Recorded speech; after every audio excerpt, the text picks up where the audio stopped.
എൻ്റെ ഒരു സുഹൃത്ത് വന്നിട്ട് ചോദിച്ചാൽ എന്താ പ്രശ്നം? ഞാൻ പറഞ്ഞത് ഇങ്ങനെ എപ്പിസോഡുണ്ട്, എൻ്റെ ഒരു കോമഡി ഇല്ല. അതൊന്നും നീ പേടിക്കണ്ട, അതൊക്കെ ഞാൻ റെഡിയാക്കി തരാം. കോമഡിക്ക് എൻ്റെ ഇഷ്ടം പോലെ ഉണ്ട്, പക്ഷെ ഒരു കാര്യമുണ്ട്, ഒരു ചെറുത് മേടിക്കണം. ഞാൻ പറഞ്ഞ ചെറുതൊക്കെ മേടിക്കാം.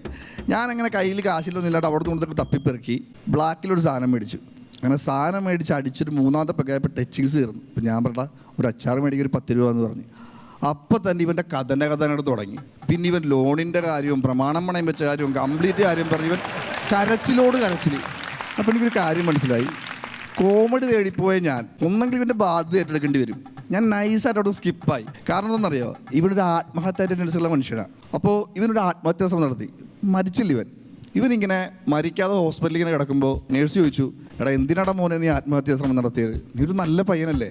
അപ്പോൾ ഇവൻ പറയാ, ചേച്ചിക്കറിയോ എൻ്റെ അമ്മ എനിക്ക് രാത്രിക്ക് ചോറൊന്നുമില്ല.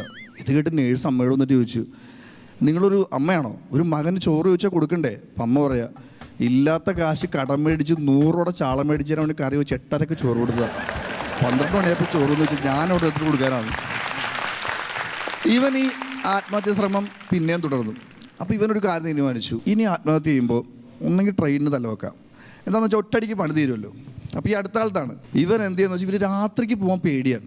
ഇവൻ പട്ടാപ്പകലി ഒരു ഉച്ച സമയത്ത് ഇവൻ നേരെ ഒരാളൊഴിഞ്ഞ പ്രദേശത്ത് റെയിൽവേ ട്രാക്കിൽ എന്നിട്ട് ഇവൻ നേരെ കൊണ്ട് തല ഇങ്ങനെ വെക്കേ പാളം ചുട്ടുപഴുത്ത് കിടക്കില്ല. ഉച്ചക്ക് പെടലി പൊള്ളിപ്പോയി. ഇവൻ ഈ പെടലി പൊള്ളിയതൊക്കെ സഹിച്ചിട്ട് 1.5 മണിക്കൂർ അങ്ങോട്ട് കിടന്ന്.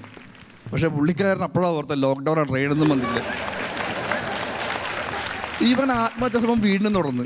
നമ്മുടെ നാട്ടിൽ പെട്ടെന്ന് കിട്ടുന്നതും സൈഡ് എഫക്റ്റ് ഇല്ലാത്തതുമായൊരു വിഷമാണ് ഒതളങ്ങ.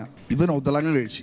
ഒത്തളങ്ങ കഴിച്ചപ്പോഴാണ് ഇവൻ്റെ വെപ്രാളം. ഇവൻ മരിച്ചു പോകുന്നുള്ള വെപ്രാളത്തിൽ ഇവൻ ഓടി വന്ന് കൂട്ടുകാരൊക്കെ ഇരിക്കുകയാണ്. ഇതിൽ ഒരുത്തനെ വിളിച്ചിട്ട് പറഞ്ഞ്, എടാ ഞാൻ ഒത്തളങ്ങ കഴിച്ച് എന്ത് ചെയ്യുമെന്ന് ചോദിച്ചു. കൂട്ടുകാരൻ പറയും, ഷോ എന്ത് പണിയാണോ നീ കാണിച്ചത്? എടാ നീ ഇത് എന്നോട് പറഞ്ഞിരിക്കട്ടെ, അവന്മാരൊക്കെ അറിഞ്ഞാൽ പേടിക്ക്, പോയി വീട്ടിൽ നിന്നോളാം.